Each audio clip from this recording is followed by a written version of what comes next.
All right, everybody, welcome back to another thing of the week. This time, I'm going to be talking about the NBA. I'm going to be talking about my three overreactions to what I've seen over the first 2 weeks of the NBA season. And I do need to remind everyone this is overreactions. Probably all these things won't be true, um, but they're just overreactions, just reacting to what I have seen and trying to put myself in a fan mindset as much as I can for these three opinions. So let's get into it. All right, let's get into these overreactions. My first one is going to be regarding the Oklahoma City Thunder. My overreaction for them is that Chet Holmgren this season will make at least all NBA second team, which means he's also going to be an all star. I wouldn't be surprised if he's an all star starter. And at some point in his career, he is going to win an MVP. So through 6 games this year, he has improved his points, his rebounds, and his assists. He's at 17.7 points, 9.8 rebounds, and 3 assists per game. Once again, all three better than what he was at last season. He's also leading the NBA in block percentage, defensive win shares, and defensive box plus minus. So we already knew that he was an elite defender. His individual defensive rating this season is an 87, which is ridiculous. The Oklahoma City Thunder as a whole have one of the lowest defensive ratings of all time. I believe it is the lowest of all time, and they have had obviously the best defense in the NBA so far, and a lot of it is because of Chet Holmgren. They have these demons at the point of attack. They have Shea, they have Dort, they have Cason Wallace, they have Caruso, who they just traded for, Jalen Williams, right? Isaiah Joe off the bench. Like they have Aaron Wiggins as well. They have just an absolute treasure trove of elite defending wings. But the reason why they're able to be so good is because of Chet Holmgren. They have no fear who they're guarding. They're able to be as aggressive as they want. They can go for steals. They can play the passing lanes really aggressively because I know Chet Holmgren is going to be there. Even if he's out guarding a floor spacing five or a wing, he can rotate exceptionally well and get to the rim and get back in case they pass out. So his defense has been exceptional this season. It's been better than what it was last year, but he's also just absolutely improved at everything he needed to coming into the season on offense. Offensively last year, we knew he was going to be a good floor spacer. We knew he was going to be a good shot blocker, but the things that he needed to improve on were self-creation and just making sure he doesn't get phased out of the offense by himself and being more comfortable creating his own offense one on one, or whether it be off a pick and roll or short roll, doing just being able to play make for himself. And he has absolutely been able to do that this season. That first game against the Denver Nuggets was a huge eye opener to me. He was by far the best player on the court. He was extremely aggressive. He was dunking the ball. He was able to hold his own one on one defensively against Jokic, and he was able to attack him and take advantage of Jokic's weakness, which is his foot speed, by taking him out to the perimeter and taking him one on one on drives. Now, the three-point shooting has not correlated from last year to this season, but I believe that it will. He's worked on his jumper. He's going to be able to be more consistent with it. And I'm such a believer in this guy's potential and what he can be in the future, which is why I think he'll win an MVP going forward. I don't think it'll be this season, but I think this season he can be a top 10 player in the NBA. He's just been so much more aggressive. He's dunking more. His confidence, self creation is so much higher. He looks like an absolutely changed player. And it's not like he was bad last year. He was second in Rookie of the Year. Most years he's probably winning Rookie of the Year, but he looks so much better this season. The recent matchup against Victor Wembanyama, he absolutely dominated. He looked like the best player on the floor again. And man, he just looks so good. And I made this comparison with the Spurs, right? Like Victor Wembanyama's there, but when they were in the 90s, when this dynasty for the Spurs started, David Robinson was there. He was the MVP guy. He was the guy who was supposed to take him to the next level, but they didn't become a true contender until Tim Duncan got on the floor, right?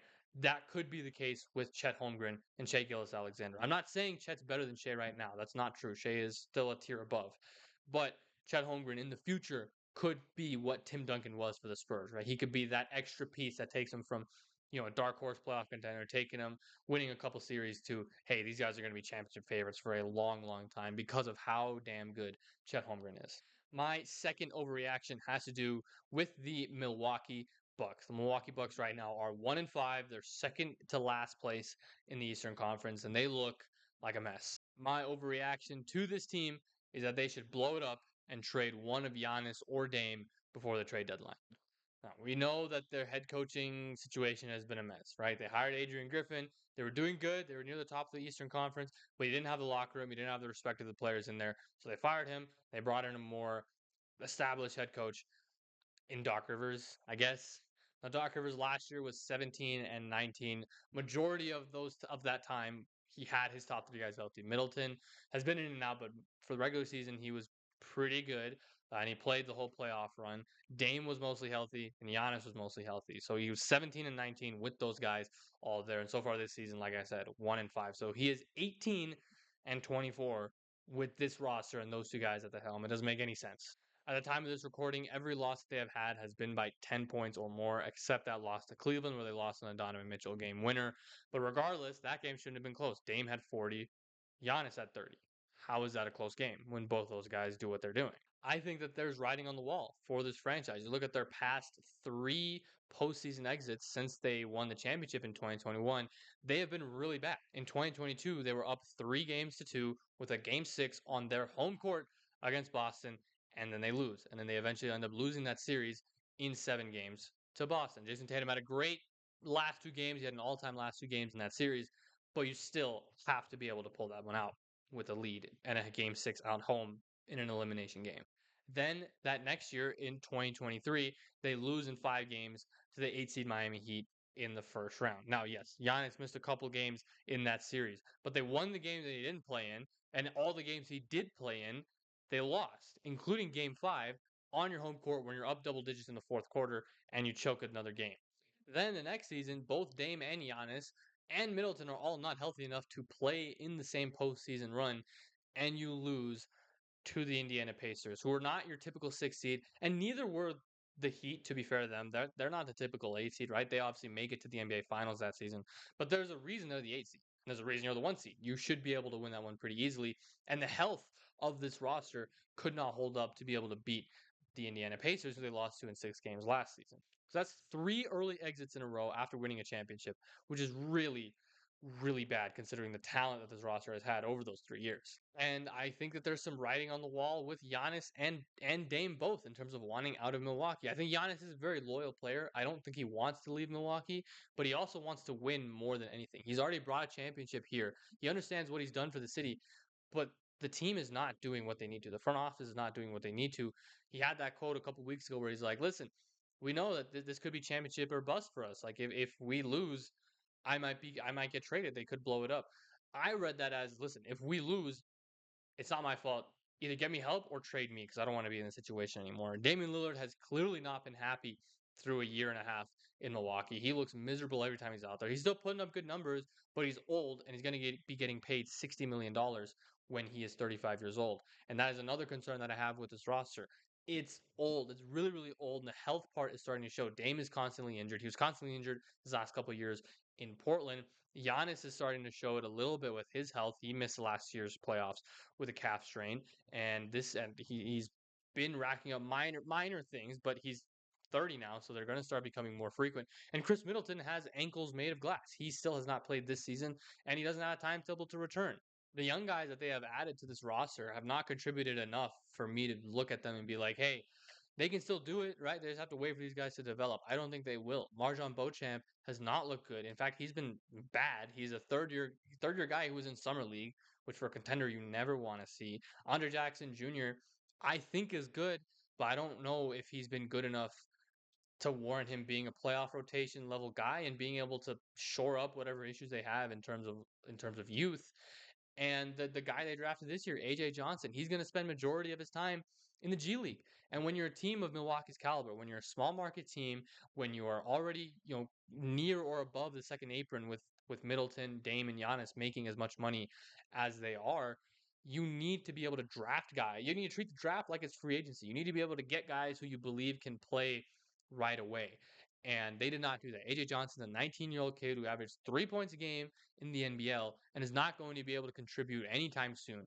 And I think that's a gross misuse of that first round pick, considering they had other guys there who would have really, really been able to help the issues that they have with their bench in terms of just age and issues in terms like their point of attack defense is horrific. They're funneling so much towards an aging Brook Lopez. Like it's not good. The situation that the Milwaukee Bucks are in is not good. I think where there's smoke, there's fire. I think Giannis, the issues that he's had with the trade, and there was a report a couple weeks this past week talking about, hey, if he does want to get traded, he want to go to Miami or want to go to Brooklyn. Like these are things that I believe that there is smoke behind. And I don't have any sources backing this up. This is just my hunch, but I think the writing is on this wall for this franchise. I think they will blow it up, or I think they should blow it up before the trade deadline. They trade one of Dame or Giannis by the deadline. They get rid of the other one in the offseason.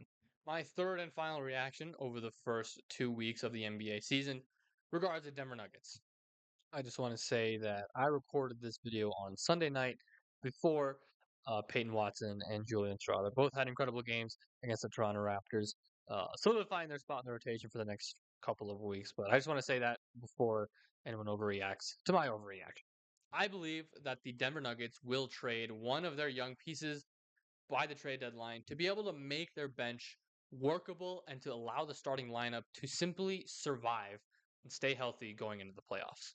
The issue with this team last season was not the loss of Bruce Brown and Jeff Green. They were fine in the regular season without those guys. The issue is that they were not good enough over the course of the regular season as a whole to be able to rest their guys going into the playoffs. That was their biggest issue. This team was battered, bruised, and broken by the time they got to the second round versus the Minnesota Timberwolves. Yes, Minnesota was they were built to beat the Denver Nuggets and the Denver Nuggets only. That's why when you go to a team that does not rely on size and relies on their perimeter players specifically at the top, and relies on pick and roll way more than Denver does in Dallas, they lost. And it's why they made that trade in terms of getting rid of Karl Anthony Towns because they understand, hey, we were built to build the Denver Nuggets last year. We got to be built to beat everyone else now. That was not the reason. Denver should have won that series. The issue was they were so fatigued. They did not have anything left in the tank. Contavious Caldwell-Pope was dealing with a hamstring injury the entire playoffs. Jamal Murray suffered a calf strain in the playoffs, and that he still played through, but he was basically playing on one leg. I'm when I tell you calf strains are not a joke at all. Listen to this, right? Kristaps Porzingis suffered a calf strain in the first round of the playoffs. He didn't return until the finals. Giannis Antetokounmpo suffered a calf strain in the regular season with 6 games remaining. He didn't play at all in the playoffs. Donovan Mitchell in the second round suffered a calf strain in game 3. He didn't play in game 4 or game 5. Do or die games for the Cleveland Cavaliers. And Jamal Murray did not miss a single second. That should tell you the state of what his leg was in. Nikola Jokic has had a wrist problem for the last 3 years, and it was really, really bad. You could tell he could not shoot a jumper to save his life in the playoffs. And Aaron Gordon was struggling with a shoulder injury throughout the entire postseason run. So this was not a healthy team, and it's because they had to play so much. They had so much wear and tear on their bodies over the last 2 years going into the playoffs because the bench couldn't hold on enough in games for them to be able to rest them later in the year. And if that continues going into the season, Denver's going to run their starters completely into the ground. The bench right now is one of the worst units in the NBA, and I mean that like generously. They might be some of the worst units I've watched playing in basketball ever. Like they are downright horrific. They have two main bench lineups that they have used so far this season, like through 5 games. Because Jamal Murray went out with a concussion, so the Utah game I don't really think about because it's not what they're going to look like going forward. But in the first 5 games, they had two main bench lineups that they used when they would stagger Jamal Murray or they would stagger Michael Porter Jr. The one that they staggered with Michael Porter Jr., they were outscored by 60 points per 100 possessions, and they've only played 20 minutes together. That lineup was Russell Westbrook, Julian Strawther, Peyton Watson, Michael Porter Jr., and Dario Saric. That lineup got absolutely obliterated, right? Just completely killed anytime they went out on the court. The other one was not much better. Eye test wise, I thought it was worse, but statistically, it's a little better. So when they stagger Jamal Murray, so it's Murray, Westbrook, Strawther, Watson, and Saric. That lineup is outscored by 25 points per 100 possessions, and they've only played 10 minutes together. They're getting killed when their bench unit comes in.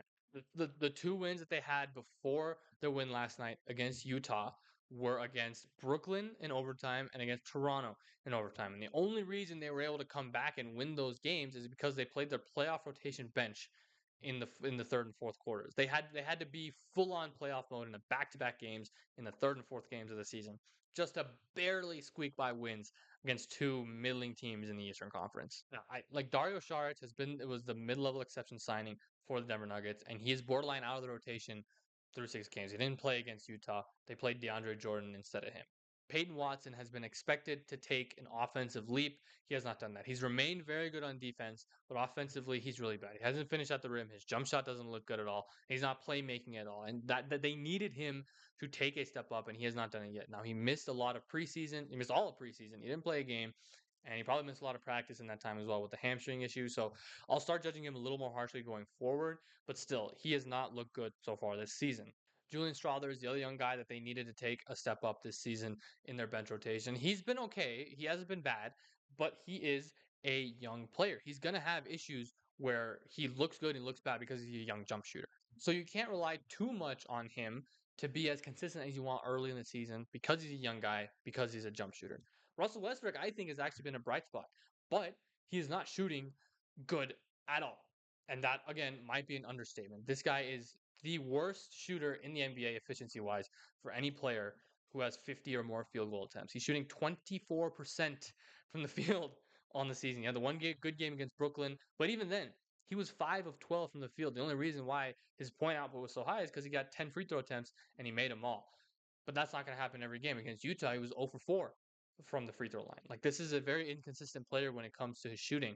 His energy has been a lot better than what it was than what his energy has been needed for Denver. His rebounding is needed for Denver. His playmaking and rim pressure is needed for Denver, specifically off the bench. So overall, I think he's been an improvement over what Reggie Jackson was for Denver. But the shooting is an issue. And that is the big reason why this lineup cannot shoot. They're facing a math problem every single time they come out onto the court. They simply do not get enough threes up, and they simply do not make enough threes compared to the rest of the league for them to be able to even tread water against a lot of these other lineups out there, especially with the bench. Like, it is really, really, really bad. So my thinking is that they're going to have to let go of one of Strother, Brown, or Watson to improve the bench to just at least make it livable and survive. Let the starting lineup go into the regular season, not or go into the postseason, not averaging 40 minutes a game. And that to me, the reason why it's an overreaction is because Calvin Booth loves his young guys. He really is a big believer in the fact, like I said, you need to treat the draft like free agency. These guys have to be able to contribute. He understands that the CBA forces teams like Denver, who are paying their starters so much money, these young guys have to be able to contribute. So he wants them to get the development, and he's willing to sacrifice some wins to be able to get them to develop to be able to play going forward in the postseason. But the team, I don't think they have that luxury because they're so bad they can't do it. And he was unwilling to part with either Brown, Strother, or Watson to get Paul George in the offseason. That's a credible report. Denver was in the mix to sign Paul George. They were going to trade Michael Porter Jr., draft picks, and they were going to try and use that to get Paul George. Paul George was willing to do it. The Clippers were willing to do it, but they needed young pieces. Denver was not willing to part with that, which is why I think that they need to trade one of those young guys, which is why I think it's an overreaction so that they have to trade one of those young guys just so that this bench can start to tread water and be just something decent to help out the starters. Because the starters have been good. The reason this team is struggling is not because they lost Contavious Caldwell Pope. That is not at all the reason. Christian Brown has been better than KCP has this season. I think he has the potential to be better overall than KCP is. He's a better ball handler. He's a better finisher at the rim. He's in certain aspects, he's a better one-on-one player, and he's shooting really good to start this season. He's been incredible. That is not the reason why they're struggling. It is like it always has been with these Jokic era teams, the bench. So yes, that is my overreaction to them. They're gonna have to let go of one of Brown, Strother, or Watson to shore up their bench unit just so that they can survive going into the playoffs. And that is going to do it for my overreactions to the first 2 weeks. I have a lot more other thoughts, but I'll save them for other videos. And once again, these are overreactions. I am being over the top for a reason. It's because most of these probably won't come true. Anything I said probably won't come true. But we will see what happens going forward. So I appreciate you guys watching, and I'll see you guys in the next one. Peace.